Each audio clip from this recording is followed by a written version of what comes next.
dígame si es real que se están cambiando los términos de intercambio. A ver, antes los países centrales, los países desarrollados, elaboraban productos manufactura que costaban mucho más y el precio avanzaba mucho más de lo que avanzaban nuestras materias primas. O sea que lo que nosotros producíamos siempre valía mucho menos de lo que producían ellos. Ahora hay como un cambio, valen más los commodities, las materias primas, ellos consumen mucho y hay como un nuevo panorama. ¿Es así? Sí, es cierto en ciertos temas, pero no creo que se esté cambiando realmente los términos de intercambio de tal manera de decir de que la riqueza de las naciones está en la agricultura. Yo creo que la agricultura, y para un país como la Argentina, sin ninguna duda es fundamental. El desarrollo de las demandas de alimentación son claras y precisas. Ahora, el desarrollo tecnológico, el desarrollo de los servicios hoy sigue siendo el punto determinante del comercio mundial. Un solo detalle, el comercio mundial de estos productos que tú señalas como que están en un nuevo amanecer, no significan más del 9% del comercio mundial. Del comercio mundial. O sea que sigue siendo, y en algunos países, como para los países centrales, mucho menos todavía.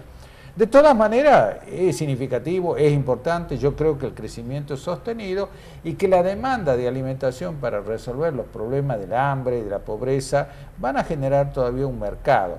El problema es que ese mercado va a tener que ser alimentado por las compras de los organismos públicos, las grandes empresas, no de los países pobres. Los pobres necesitan alimentos, pero lamentablemente el problema es que no tienen recursos para comprar. Sí. Bueno, el último informe de la FAO hace mención a esto, ¿no? Claro, exacto. A la crisis alimentaria que puede venir hacia adelante. Hacia adelante, y cierto, y ahí tiene que haber algo sobre el cual Naciones Unidas está trabajando, de que tiene que haber un programa sostenido, global, fuerte, con contribución de los países desarrollados, porque si no el problema del hambre y la pobreza no se va a resolver por una evolución natural de un proceso económico dentro de los países más pobres. Eso puede darse en el largo plazo, pero en el corto plazo pues tenemos que mantenerlos vivos para que puedan ver ese proceso, ¿no? Claro. Ahora, es bueno entonces para la Argentina que haya una mayor demanda de los productos, pero tenemos que aprovechar esta ola para industrializar más el país, para investigar más, para fortalecernos las áreas que no somos fuertes. Y la Argentina no tiene que hacer algo diferente de lo que debió, de lo que ha hecho, pero que debe sostener, que es el sector agroalimentos, industrializar los alimentos. No vender soja, sino vender más aceite de soja, pele de soja, como dice ese ejemplo común, no vender harina, vender galletitas, vender fideos. Ahí hay un campo muy importante que trabajar y que la Argentina realmente tiene todos los elementos para hacerlo, ¿no? Además, generaría una mano de obra que podría absorber a todos los jóvenes que se incorporan al mercado laboral. Bueno, por eso yo creo que a mí lo que me ha preocupado del debate del sector agrícola, ¿no es cierto?, es que yo creo que fue siempre un debate acotado y no en toda su plenitud, ¿no? Yo creo de que definir una política... ¿Qué le faltó al debate?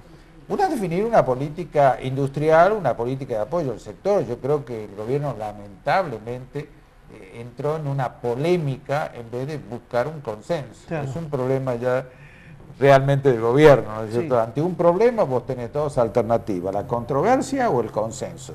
Lamentablemente, y esto sin que implique una crítica, sino un análisis de la realidad, el gobierno en su momento eligió la crítica, la controversia, ¿no es cierto? Y lo que hay que buscar es el consenso. Son sectores productivos. Ahora, todavía hay quienes plantean en estos sectores, ¿qué vamos a hacer, campo o industria? Hay que hacer las dos cosas. Las dos cosas. O sea, que la Argentina, con esa riqueza natural de la pampa húmeda, diga que no va a hacer agricultura, es un absurdo, ¿no es cierto? Es decir, hay que hacer las dos cosas, y la Argentina tiene todas las condiciones geográficas, geoeconómicas, para hacer ambas cosas, no hacer una sola. Bien, ¿usted coincide con Boudou cuando dijo, en la Asamblea Anual del Fondo Monetario, que la crisis se acotó gracias a los emergentes y los emergentes salieron mejor parados que los países desarrollados? Los emergentes salieron bien. Ahora, yo creo que no hay que, digamos, cantar victoria de esta situación. Estamos en el medio de la crisis. Yo creo de que Cuando tú me invitabas a hablar sobre este tema, yo digo, bueno, a veces tenemos la idea de que estos procesos empiezan y terminan, a veces de un lunes a un jueves, como dice Bonazo. Y yo creo que no, yo creo que nosotros estamos en el medio de la crisis.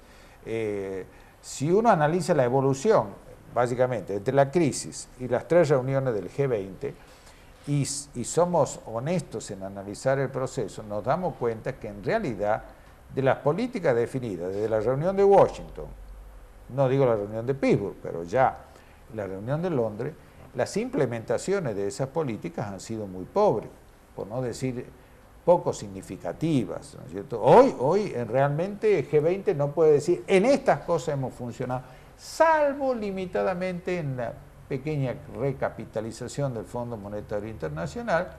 Y yo creo que sí, y tal vez eso entra en tema que tú me proponías para hablar, es que en el fortalecimiento de la idea de que la crisis no se resuelve solo con las propuestas del G7 o del G8. Bien, que son los países industrializados, los países más poderosos. Los grandes países, ¿no es cierto? ¿Usted de lo que cree que a los emergentes los escuchan más o hay mejor predisposición a escucharlos? Yo creo de que por la naturaleza de la crisis es necesario también escucharlo. Particularmente, no todos los emergentes, también hay que ser claro. Sí, por supuesto. Cuando hablamos de emergentes, hablamos de la India, de China y de Brasil. Brasil.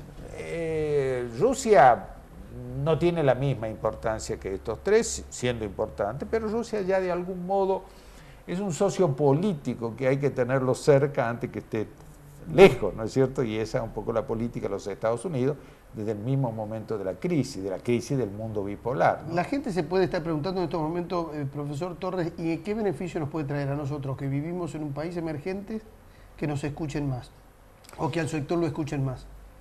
Yo creo de que hay en el campo del financiamiento internacional puede tener sus ventajas en el mediano plazo, no en el corto plazo. ¿En el comercio? En el comercio sí, pero para que, diríamos, se recupere el comercio, se tienen que recuperar los países desarrollados. O sea, se recupera el comercio cuando se recupera Estados Unidos, cuando se recupera Europa. O sea, la capacidad de demanda. De demanda.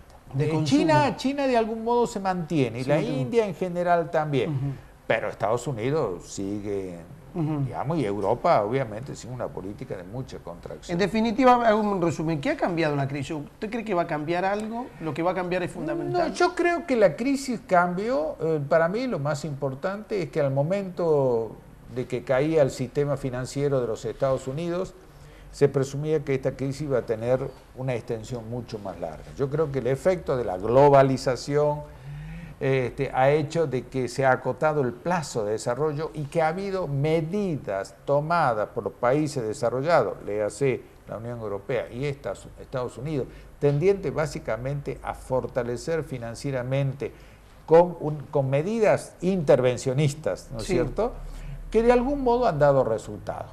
Pero lo único que hemos logrado hasta el momento es como que la crisis está en una meseta, que no se profundiza, que hay cierta tranquilidad, pero en realidad, como ha quedado claro en Pittsburgh, la crisis no está resuelta. Sí, el Fondo Monetario dijo, le pide a los países no retirar las políticas que vienen implementando, pues la crisis volvería a cero de nuevo. Sí, exactamente. Es más, eso es lo que quedó implícito en Pittsburgh, de que a pesar de las señales, no son más que señales.